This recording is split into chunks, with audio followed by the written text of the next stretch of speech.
Hi friend, कैसे हैं आप लोग। मैं हूं नीलम गुप्ता। मेरे ब्लॉग में आपका स्वागत है। नीलम की कहानी, नीलम की जुबानी पे आप लोग प्लीज़ बने रहिए और माता रानी करे आप लोग हमेशा कुशल मंगल से रहे, यही मेरी भगवान से प्रार्थना है। और आपकी कुशलता से मैं भी प्रसन्न हूँ। बस खाली एक ही चीज़ की तकलीफ़ है कि मुझे थोड़ा मौसम की वजह से जुकाम हुआ है बहुत तेज़, और बहुत सर दर्द भी हो रहा था। क्या चीज़, क्या चाहिए? ए, उठाइए अपना, उठाइए उठाइए। तो पड़ोस में है, उसका नाम बिक्की है। वो लड़का कुछ कह रहा था इसीलिए।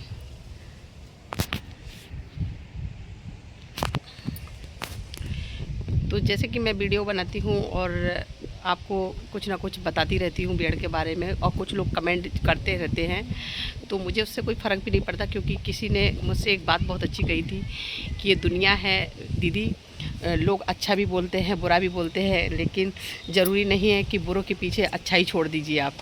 तो आप जैसी हैं वैसी बने, तो उसके लिए हमें बहुत ऐसी बातें सुनकर बहुत हिम्मत मिलती है। और बहुत सी चीज़ें ऐसी होती है दुनिया में ना, ऐसे ही लोगों की वजह से ना महिलाएं हमेशा अपने जो आत्मविश्वास होता है वो खो देती हैं, ऐसे ही पुरुषों की वजह से, ऐसे ही कमेंटों की वजह से। एक देखिए, मैंने एक बहन का वीडियो देखा है, शायद वो रूरा साइड की हैं, मुझे नहीं पता इतना, लेकिन हाँ उनकी लैंग्वेज से मुझे लगता है वो रूरा की हैं। हालांकि मेरी बहन भी अकबरपुर माती के पास ही अकबरपुर पड़ता है, वहाँ उनकी शादी हुई, तो मैं अभी गई भी थी। तो कोई एक बहन जो रूरा की हैं, लड़कियां 3 बहनें हैं, उनके बारे में हमेशा गंदे गंदे लोग कमेंट करते हैं। लेकिन ये सब चीज़ें गलत है, किसी के लिए कोई गलत कमेंट नहीं कर। हम कहते अच्छा ना कहो तो किसी को बुरा भी मत कहो। ऐसा मत कहिए कि किसी लेडीज़ को या किसी बच्चियों को मानसिक तनाव हो और किसी की चीज़ों से पीड़ा हो, तो ऐसा नहीं कहना चाहिए आपको। आप उनको सुख खुशी नहीं दे सकते, तो गम देने का भी कोई अधिकार नहीं है आपका। खैर, ये तो मान लो आम जनता है, किसी को हम लोग दुनिया को, इतनी बड़ी दुनिया में सबको खुशी नहीं दे सकते हैं। कोई किसी के लिए बुरा कहता, कोई किसी के लिए बुरा कहता, ये होता रहता है जीवन में। तो आगे वीडियो बढ़ाने से पहले हम आपसे एक बार कह देना चाहते हैं कि आज बहुत धुंधलापन आ रहा है, पता नहीं क्यों। बेटा, इसको उठा के अंदर लेके जाइए। तो जैसे मैंने बताया था कि जेल के बारे में, तो एक भाई ने कमेंट किया था कि नीलम जी की एक वीडियो बनाइए जिसमें जेल के बारे में। तो भैया मेरे, हमने 13 साल जेल काटी, और 13 साल की कहानी 2 मिनट में कैसे हो सकती है? क्या 13 साल हमारे 2 मिनट में पूरा वापस आ सकता है क्या? आप बताइए। हमने जो एक एक घड़ी वहाँ गुजारी है, क्या क्या हमें सहना पड़ा है जेल के अंदर, कितनी पीड़ाओं से मुझे झेलना पड़ा है। क्या 20 मिनट में वो कहानी पूरी हो सकती है जीवन में? ऐसा नहीं होता है। ये फिल्मों ही में हो सकता है कि 3 घंटा के अंदर पूरी स्टोरी दिखाए कि पिता कौन थे, पुत्र कौन था, पुत्र ने पिता का बदला भी ले लिया। ये सब हिंदी पिक्चरों में ही अच्छा लगता है, रियल ज़िंदगी में ऐसा नहीं होता है। और जो जेल होती है ना, बहुत ही कठिन भरी ज़िंदगी होती है जेलों की। और आप एक चीज़ और सोच लीजिए कि जेल सिर्फ पैसों वालों की हो सकती है, गरीबों की कभी जेल नहीं होती है। और ये भी सच है कि हम जेल में रहे हैं, तो इसलिए हम जान सकते हैं कि जेल का अनुभव कैसा है। जेल में 100 में से 70% लोग बेगुनाह होते हैं, सिर्फ 30% होते हैं जो गुनहगार होते हैं। लेकिन हर पीड़ा बेगुनाह भी झेलते हैं। लेकिन क्या करा है, हमारा जो कानून व्यवस्था है उसके अंदर सच्चाई देखने की क्षमता नहीं है लोगों के अंदर। अगर क्षमता होती तो मुझे इतनी बड़ी सज़ा नहीं मिलती। हमने तो उम्मीदें ही छोड़ दी थी जेल से निकलने की कि कभी जीवन में निकल पाएंगे। क्योंकि मेरे साथ हुआ ही ऐसा था कि जो चीज़ की हमने उम्मीद और कल्पना नहीं की थी, वो सब चीज़ें मेरे साथ घटने लगी थी।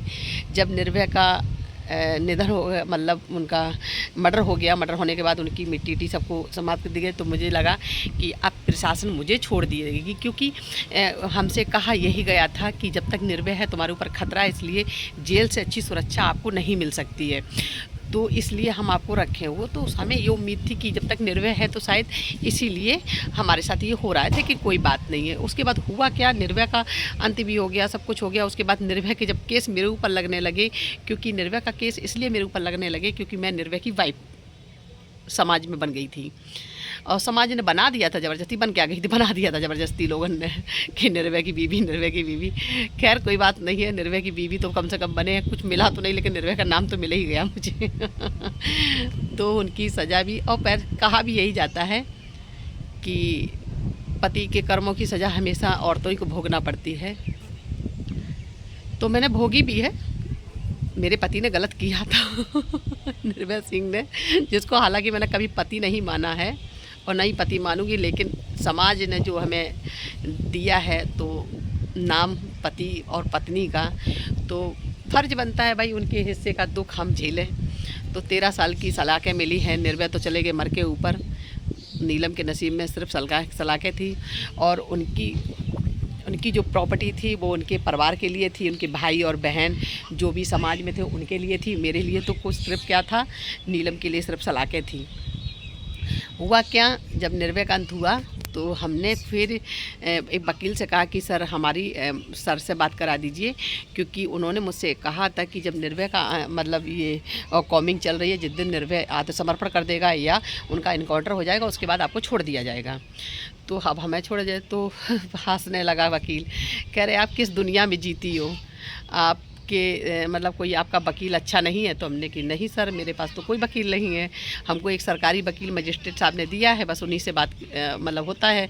कभी कभार आते हैं, कभी कभार हम उनसे मिल भी नहीं पाते, हमें तो पता भी नहीं कि मेरा कौन वकील है कौन क्या है और ये कोर्ट की प्रक्रिया क्या होती है, हमें तो सब जानकारी, क्योंकि पढ़े लिखे थे नहीं तो मुझे क्या पता होगा इस चीज़ का। हम तो सिर्फ यही इंतज़ार कर रहे थे तो निर्भय आत्मसमर्पण कर दें और या निर्भय का इनकाउंटर हो जाएगा तो हमें छोड़ दिया जाएगा, क्योंकि निर्भय से डर है। फिर जब मेरे सामने जो सच्चाई आई है, जो समाज की नहीं, जो प्रशासन की जो हमारे ऊपर जो सच्चाई आई, तो हमने सोचा कि प्रशासन तो कहा गया कि जेल और ये कानून व्यवस्था एक ऐसी चीज़ होती है, यहाँ आना सरल होता है लेकिन जाना बड़ा कठिन होता है। मैंने कि मतलब नहीं समझ पाए आपका, कि देखिए आपको लाया गया है, उस समय आपकी मानसिकता बहुत कमज़ोर थी। मानसिकता बोलते क्या बोलते हैं उसको, सॉरी, उस समय तुम नहीं झेल पाती इतनी बड़ी बात। लेकिन रियल में होता यही है कि आपके ऊपर जो केस लगे हैं, अब वो केस जब तक निर्धारित नहीं कर दिएगा कोर्ट, आपको बेइज्जत बरी नहीं कर दे, तब तक आपको जेल से नहीं छोड़ा जाएगा। अब हमारे तो पैर के नीचे ज़मीन ही से रख गई। मैंने कहा क्या मतलब। फिर उसके बाद ऐसे ही कुछ दिन भाई टला मटोली में चलता रहा। तो चलने के बाद एक दिन मुझे एक केस में 5 साल की सज़ा दे दी गई। वो ज़िंदगी की मेरी बहुत मनहूस दिन था। दिन शुक्रवार था जब मुझे सज़ा दी। और सज़ा कौन केस की दी गई आपको वो भी बता देते हैं। वो सज़ा मुझे उस केस की मिली है जो मैंने अपनी सुरक्षा से प्रशासन के सामने सौंपा था। क्योंकि जब मैं भागी थी वहाँ से तो जो असले लाई थी मैंने कोर्ट में दे दिया था, और जो जेवल मतलब ज्वेलरी जो होती है वो पहने थे तो वो हमने कोर्ट में उस समय तो हाँ दलजीत सिंह चौधरी थे, तो एसपी साहब के सामने मैंने बता दिया था कि इतना तक जेवर मेरे पास है। वो भी निर्भय ने मुझे शादी के दौरान दिया है। जब मेरी शादी हुई थी निर्भय से, उसी समय मुझे वो जेवर दिया गया था बनवा के। तो अब आप मान सकते हैं, आप क्या जान सकते हैं कि शादी ब्याह जो होता है, लड़की हो चाहे वो आम जनता की औरत हो या मतलब किसी नेता की हो या डाकू की हो या अभिनेता की, किसी की भी मतलब शादी हो, तो अब शादी में लड़की को जेवर तो चढ़ाया ही जाता है। जेवर हुआ, कपड़ा लता, कोई नंगा तो रखेगा नहीं, जाहिर सी बात है। तो अब मुझे तो ये पता नहीं कि वो जेवर निर्भय कहाँ से लाया, लूट के लाया कि लफंग के लाया, मुझे नहीं पता ये सब चीज़ें। तो हमने तो वो सब चीज़ें जो सही थी मैंने सच सच बता दिया, और सच्चाई ही यही थी कि आज की दुनिया में सच बोलना ही गलत है। उसी के ऊपर मुझे मतलब जो उन्होंने जो चार्जशीट मेरे नाम से दाखिल करी थी कोर्ट में, तो वो जेवर को उन्होंने लूट में दिखा दिया। अगर चाहते तो सर हमें बचा सकते थे कि इस लड़की की क्या गलती है, ये लड़की खुद फटाफट बता रही है सब कुछ, अपनी गलती है या नहीं है, जो भी है सामने है सब कुछ। अगर मैं चाहती तो मैं जेवर को छुपा भी सकती थी, कहीं गाड़ भी सकती थी, कहीं किसी को दे भी सकती थी, वो कभी किसी के हाथ नहीं पड़ता। लेकिन मैंने ऐसा कुछ नहीं किया, क्योंकि मुझे लगता था कि क्योंकि शुरू से हमेशा से यही देखते रहे कि पुलिस प्रशासन जो भी होता है वो जनता की सेवा करने के लिए होता है, जनता की रक्षा करने के लिए होता है, लड़कियों की हमेशा सेफ्टी के लिए बनाया जाता है ये सब। लेकिन मेरे साथ तो सब कुछ उल्टा ही उल्टा हुआ। तो जब हम कहे तो जब कोर्ट में गए तो हमारे सामने जब वकील दो बहस कर रहे थे तो कहे कि नीलम जी आप ये बताइए ये जेवर आपका है। तो और देखिए अगर मुझे पता होता तो मैं झूठ भी बोल सकती थी कि नहीं सर मेरा नहीं है, लेकिन हमसे मतलब चौधरी साहब, मतलब वहाँ के जो पुलिस वाले थे, सॉरी, जो भी पुलिस वाले, उन्होंने कहा कि देखो नीलम, ये कोर्ट है और कोर्ट में बेटा सच बोला जाता है, मतलब जो चीज़ नहीं है वो भी तुम कह दो हाँ मेरी है। मतलब किसी ने मुझे ये नहीं शिक्षा दी है कि बेटा ये सब चीज़ें नहीं कही जाती है, अगर आप कोर्ट के सामने इस चीज़ को स्वीकार कर लोगी तो आपको सज़ा हो सकती है, आपको फांसी हो सकती है। मतलब ये सब चीज़ें नहीं सिखाई मुझे, ये सिखाया गया है वहाँ पर कि आपको कोई भी चीज़ अगर मजिस्ट्रेट साहब पूछो तो आप वो हाँ में ना जवाब देना, ना में मत देना। एक फिल्म भी देखी होगी, हाँ में जवाब देना, ना में मत देना। तो हमने भी वही किया कि भाई अगर ये कह रहे तो यही सच होगा, हाँ में ही जवाब देना पड़ेगा। तो हमसे पूछा गया कि ये जेवर आपका है, तो हमने कि जी सर। ये बंदूक आपकी है, हमने कि जी सर। उठा के क्या किया गया, उठा के 5 साल की सज़ा पेल दी गई मुझे। खाए पिए कुछ नहीं, गिलास तोड़े 12 आना वाला हालत मेरी हो गई यार। हमने की हद हो गई कि जीवन में जो चीज़ की कल्पना नहीं की वो कल्पना मेरे साथ क्या क्या घट रहा है यार। लेकिन हमको ना बड़ी उस दिन तकलीफ़ हुई है कि शायद इसीलिए कहा जाता है कि जनता कभी प्रशासन या शासन की कभी मदद नहीं करना है। अगर सामने बुराई हो भी रही हो, गलत कुछ हो भी रहा हो, उसके बाद भी आँख क्यों बंद कर लेते हैं लोग? इसीलिए कर लेते क्योंकि ये प्रशासन इतना गलत है। क्योंकि आज एक चीज़ और बता दे रहे आपको, ज़्यादातर बदमाश, डाकू, डकैत जितने भी हुए हैं, कतली मर्डरी जो भी हुए, कहीं ना कहीं सताए हुए होंगे और ज़्यादातर प्रशासनिक के सताए हुए होंगे। पक्का ये बात बता रहे, क्योंकि जो अपराधी नहीं होती उसको भी अपराधी घोषित कर देते हैं ये मेरी प्रशासन। आजकल की ऐसी जनसंख्या चल रही है दुनिया में। खैर, ये तो मेरे जीवन में कुछ ना कुछ तो घटते ही रही है। जब तक 13 साल काटे तो आज मुझे 5 साल की सज़ा पड़ी, और वो सज़ा जो हमने कुछ किया ही नहीं। लेकिन खैर, भगवान के कार्य देर है अंधेर नहीं है। हमने सज़ा को स्वीकार किया। उस समय मुझे रोना बहुत आ रहा था और मीडिया वाले पूछ रहे थे घेर घेर के, हेलो नीलम जी कैसी हैं आप, हेलो नीलम जी कैसी हैं आप, और कैसा लग रहा है। अबे साले तू चूतिया दास, ये बतावा कि हमको 5 साल की सज़ा पड़ गई, हमें कैसे लग रहे हुए तू बतावा। हमने कहा गुस्सा में इतनी तेज मुझे गुस्सा आई। तो एक इंटरव्यू वाला जब पूछ रहा कि हेलो नीलम जी आपको कैसा लग रहा है, आज आपको 5 साल की सज़ा पड़ी, हमने कहा सारा इतना अच्छा लग रहा है कि हमने कि कोर्ट से निकलने के बाद मीठा बांटने का मन कर रहा है। आज मुझे इस बात की खुशी है कि जो कर्म हमने किए नहीं उसका दंड तो भोग रहे हैं ना, कम से कम है। तुम लोगों को ये शर्म नहीं आती है बना ठना के बस इतना चढ़ा बढ़ा दिए, क्योंकि तुम साले मीडिया ही वाले होते हो जो किसी को विलन साबित कर दो, किसी को हीरो साबित कर दो। ये आप ही लोगों का देन है। तो और भी बताएंगे वीडियो में बहुत कुछ, लेकिन आज सच बता रहे हैं। आप लोग एक चीज़ बताइए, मेरी एक प्यारी बहन है राधा रानी करके कुछ हैं ऐसे करके, जो बहुत अच्छा कमेंट करती हैं, तो थैंक यू उनके लिए बहुत बहुत।